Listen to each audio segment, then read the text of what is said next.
full weekend in the world. So I'll leave it at that. Hope you're having a good time, and where you are at in the world, you are safe and sound. BitcoinDailyView.com got more for you there. A big deal.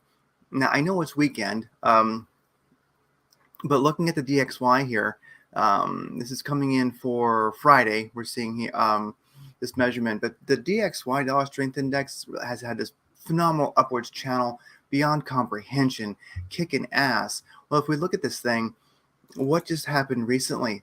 The MACD turned over. It rolled over. It's had quite a run up, and it's rolled over, and it's rolled over pretty steeply. So DXY lost its upwards channel. Lost the MACD. This is a daily chart. We could definitely see the DXY take a little bit of a retrace here, and God love us, it really needs to. This thing has been beating the hell out of the world for a while, which the dollar tends to do, or like I guess bankers do, however you want to look at it. But like basically, definitely could see a retrace down to the the dot fives or the 200 moving averages on the daily. Even a 618 could come in at like 102.54. So anyway, I really do think that it would have a value if the DXY rolled over for a while. I know that that's quite the statement. It depends on how you look at it. I mean, this is a deep topic, but definitely dollar strength index. If this thing could take a hit and begin to roll over a little bit, it would definitely help commodities. It would help all kinds of stuff. So overall, I'm looking at this as kind of a good thing. So dollar strength index, roll over, retrace, hardcore, give commodities, give crypto an opportunity, give the market in general an opportunity to make some gains. This has been overextended for so dang long, and this is manipulation. Of course, this is money printing, etc. So anyway, dollar strength index. Let's see some sanity. Let's see a good week next week, and you just dump your ass off so we can make crap tons of money in commodities and cryptos, etc. So with that said, looking at this is DXY once again, daily chart. You can see, boom, there it is. Looking over here at crude oil. Now, crude oil began to make a move on Friday back towards the upside, and that actually does reflect. If we look here, that does reflect previous support and resistance in the chart. So boom, bam, right where it's at. Makes sense. Are we seeing a bounce there? I myself am betting on U.S. oil next week. I think we could see a run. It would make sense. So that, and then also I'll look at uranium like later on today, and I'll look at or also Monday morning. I'll try to get on mornings this week because it's going to be a very, very eventful week in the market. So I just will get my ass out of bed earlier and do my videos. But what was the uranium stock? American Uranium Corporation. I forget what it is. Anyway, we'll look at it later. But I think definitely some commodities are going to be doing quite well if the DXY continues rolling over, and also commodities really are king. So ultimately, and queen in the end. And so oil, I would expect to run up this coming week. So if you trade, oil in any way, there you go, you're set. Gold, of course, Friday began to roll over. Definitely been dumping pretty hard. Definitely if the DXY continues dumping, we're going to see gold make a run. Silver, it's even more reactive, of course, and it started to make a rollover on Friday. So definitely if DXY continues to dump, we're going to see it continue moving. Now, if I look at this one closed on Friday, but this that I'm looking at here, just silver on the ounce here, just silver.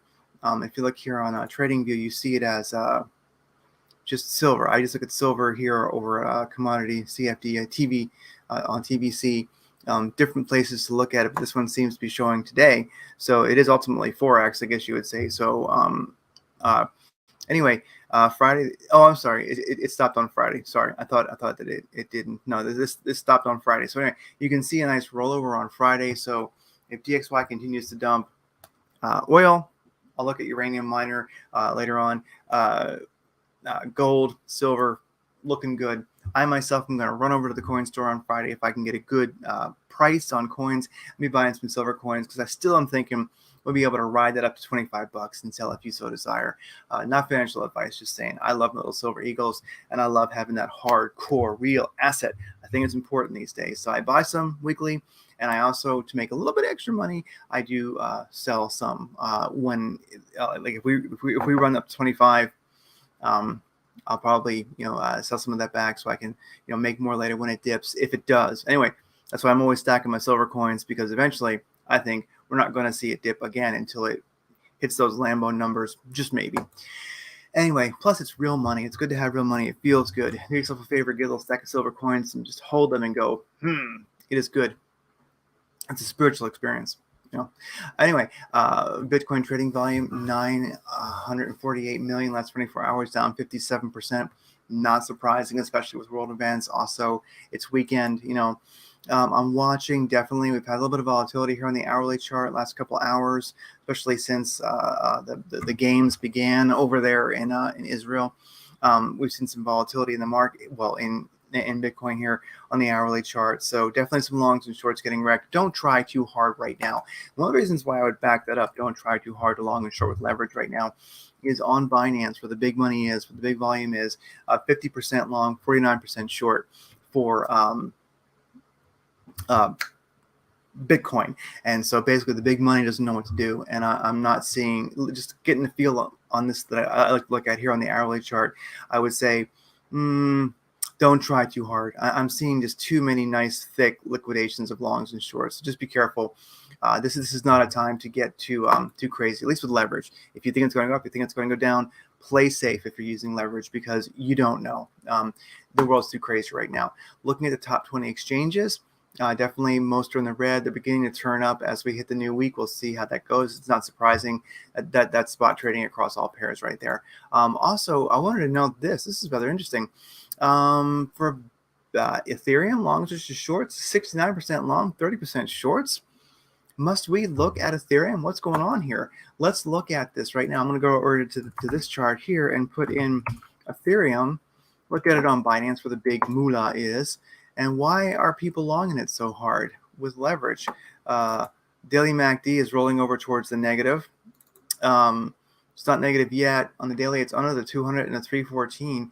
Is there anything which is a little bit more stunning as far as recent price action? No. A slight push up, but it's under the 200 and the 314 on the 45-minute chart. It's slightly trending up, but it's not an exciting chart. I don't see any reason to go long on this thing. How about the 4-hour chart? How's that looking? 4-hour chart had a challenge of the 200. Didn't make it, got stuck between the 200 and 314. Indicators are slowly rolling over, but overall volume's not really there. So I have no idea what people are in Ethereum right now. I don't see any reason to be bullish on it, unless you know something that other people don't know. And maybe you got maybe we got some whales who know something that we don't know. Why is there such a long sentiment there on Binance for Ethereum? Just something to think about. Let's keep an eye on this. There's always insiders that know before we know. And if you think about it, on this 4-hour chart, you could kind of see, if you wanted to be drastically optimistic, you kind of see a low, a higher low, and a higher low. Kind of lost it right here, though. But if I was to clear that out, let's make this a little bit bigger. And let's try to figure out what these what the big money knows here. What's going on here? What do they know? Somebody knows something. I don't know what they know. So if I was to look at this, and I mean be ridiculously weird and optimistic and crazy, okay, with my upwards channel, boom, disregarding the 200 moving average and the 314 here on the 4-hour chart, that could be considered. I know we had a little breakout above, but could this be the bottom of an upwards channel in the 4-hour chart for Ethereum? It is challenging that 200 moving average, and people seem to have some strange confidence in it with their longs. And that's a lot of long sentiment for something that is not that exciting of a chart. Could we see a W forming over at Blockchain Education? We kind of call W's like a win, but it kind of already, but that would have been W1, 2. Anyway, that's a little hard to call. I don't know about that. Anyway, let's keep an eye on this, because that could be the bottom of this upwards channel. We have a low, a higher low, a higher low, kind of just barely a higher low, higher high, higher high, higher high, really higher high. Then it lost it a bit, a little bit of volatility, but did make a strong bounce. This is interesting. It bounced, got above the 200, couldn't make it above the 314, got rejected. Now it's challenging the 314. I mean the 200, it's over it. Something that I'm curious about is, let's see, how else can we look at this? That's all I can tell you. That's all I got. This is an interesting chart. If Ethereum did continue to run, let's look at that. Where's my forecast? If this did run from where it's sitting back to the top of this channel, that'd be like 6%. Just following it's kind of the way it sort of trends. Maybe maybe throughout next week a 6% gain on that. Interesting. What if you did like ETH versus BTC? Maybe you could get some sweet sats. How's that chart look? Whoa, man. Okay, pummeled as heck. But beginning to make a bit of a turnaround there on the 4-hour chart. How's a very short-term chart look? Getting some push. Slowly rolling over. Anyway, guys, Ethereum versus BTC, Ethereum versus USDT, just one to watch. I'm just kind of looking at the big money here on Binance, and someone seems to think it's a good play, so I'll keep an eye on it. Volume dumping over the weekend, beginning to perk up on the top 20 exchanges. Looking at Bitcoin in the top 100, Bitcoin 27,924. I'll take it. That's a pretty nice number there. Trust Wallet, TWT, up 10% this weekend. Other than that, the top 100 are not looking that crazy, and that kind of makes sense. Too much world volatility, in my opinion. Looking at Bitcoin here on the daily chart with the cool thing that I've been using recently, the MACD, but also I love the little MACD trade, a little like an indicator here of when to go in and out based on MACD crosses. Anyway, we're still positive. Daily MACD for Bitcoin is still positive. Tangent's beginning to weaken a little bit. Be careful. Watch out, because right now the Bitcoin was the issue last week. We have gone under the 200 here on the daily chart, bounced off to 314. Now we're challenging 200. We're riding it along. We either really truly got to break above this thing and be like boom, and make that run, or we're going to get rejected, and maybe make a bounce off that 314 again. And the MACD is looking a little weak, so I'm just saying, be watchful. Be watchful. Let's look at a 4-hour chart here. Sorry, that's a 6-hour chart. 6-hour chart looks kind of good, actually. 4-hour chart is well above the 200 moving average. Very nice balance. It's riding really good. It just went negative on a MACD cross, so it wants you out on the 4-hour chart. I'll give it a little bit faster. Sorry, guys. It's still early morning for me. But MACD is negative there on the 4-hour chart. So anyway, guys, Bitcoin looking pretty good, but it's just, like I say, it's just, to me personally, it's not an exciting chart right now. But what I do like is that if it can stay, in this kind of upwards channel here on the 4-hour chart, as we roll into this week, and it can keep above the 200 on the during the week here, and also here on a let me look at an hourly chart. Yeah, if we can stay above that that hourly 200 moving average, and here you can see on the hourly chart, very, very short time frame, but still MACD is beginning to turn positive. A great spot to look at the MACD is the 2-hour chart. How's that looking? It's negative, but maybe that histogram is beginning to go in the right direction. That tangent will probably turn up. The channel looks pretty good here on the 2-hour chart.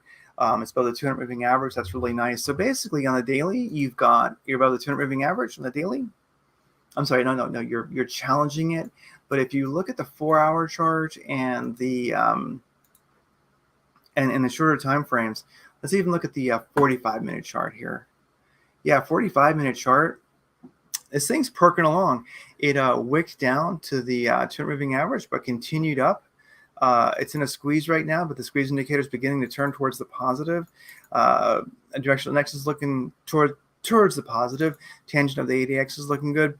Overall volume's kind of been trailing off because after all, it is weekend. So, I mean, it's been trailing off if I kind of average it out there. But anyway, if we can stay positive above the 200 moving average for the 45-minute chart all the way up through the daily, as we cruise on this week, and it looks like, especially that daily makes the MACD starts looking better, and we get a challenge that 200 and get above it. Definitely that could, especially if the DXY dollar strength index continues to dump, we could see a really powerful week for Bitcoin, and a lot of alts could lose their damn minds. So I'll be on in the mornings the best I can, get my ass out of bed a little bit early and do some of these for y'all and me. But if we look here, I'm going to do a little forecast here. If Bitcoin made it back to the top of this channel, that's like 5%. I mean, I'd have a trailing take profit at about 3 right here in the middle of this upwards channel. And what is that right about there? Upwards channel, the heartbeats, the heartbeat is right around, 3%. So I would be like 3% or so out of a trailing take profit of like 1%, something crazy. And I bet you will see another run, very similar to what we saw back here, where it just, something like this. We're going to see something like that. Anyway, guys, that's what I can tell you. So Bitcoin, not an incredibly exciting chart, but kind of exciting. I will say that, especially starting Monday, above the 200 moving average and a 45-minute chart and all the other good things we're seeing here, this nice upwards channel, not an incredibly exciting chart, but definitely if DXY continues to roll over and commodities make a move, Bitcoin will as well. It could be a nice, easy run, close look at Bitcoin. We already did that. And then other than that, what else is there? Is there anything? I wanted to look at some article, just one article. Okay. Just not to get into all the world events right now, because, I think we don't know enough. This is still a very new situation. But one thing I will note is, dozens of Americans among Gaza hostages. And we all know what happened, but this is interesting. Situation is that there's a lot of Western citizens that got nabbed, and that's where I think you can see that's one of my big worries. I mean, I don't like civilians ever being targeted. I think it's always evil. There's no excuse for it. Pardon my political stance, but both sides have done that far too much. And anyway, this is what I worry about as far as a international conflict. My hope is that those people, I don't want to use any names and get the YouTube dinged. Just saying, like, I hope that these hostages are just released quickly back to their Western homes, because I hope everybody is, all the hostages. Most likely the some hostages for a trade for a prisoner exchange, but I hope the ones that are just from Western nations outside of the conflict, I hope they just get sent home happy and healthy, because this is the whole thing was evil. It's terrible. But this is the part that really creates a danger of far greater international conflict. But then again, do Western nations even give a crap about their citizens? I don't know. No one cared when they ran over Rachel Corrie with a bulldozer. So she was a U.S. citizen. Anyway, with that said, Bitcoin truth seekers, thank you for believing in an optimistic future. I think this is a powerful week ahead. My eyes really are on the DXY. We'll see what happens there. I'll look at uranium, maybe even come on a little bit later today. Never financial advice, but I think if commodities are rolling, gold and silver, awesome. Oil, awesome. We'll throw some uranium in there, some uranium miners, see how they're doing. And also, I want to start looking at a commercial and retail real estate. I think those are going to be good indicators. I know this is about crypto specifically, Bitcoin daily view, but the big picture really does help us have an idea of which way the crypto market is going to go as well, because crypto market is part of the world, even though the bankers would like to think it's just a place where nefarious, naughty things happen. So anyway, take care, and I'll see you guys as soon as I can get back on. If anything crazy happens, I'll start doing some little updates. If anything is too crazy, anything is too controversial, I'll just put it over on my channel, Bitcoin Daily View, and not share it over at Blockchain Education, because they're if I'm gonna get a video dinged, I don't want to do it over there. So anyway, y'all take care. Be safe. If you're out this weekend with your family doing things, whether it's Costco or barbecue or whatever, be careful. This is a dangerous moment. Just be careful.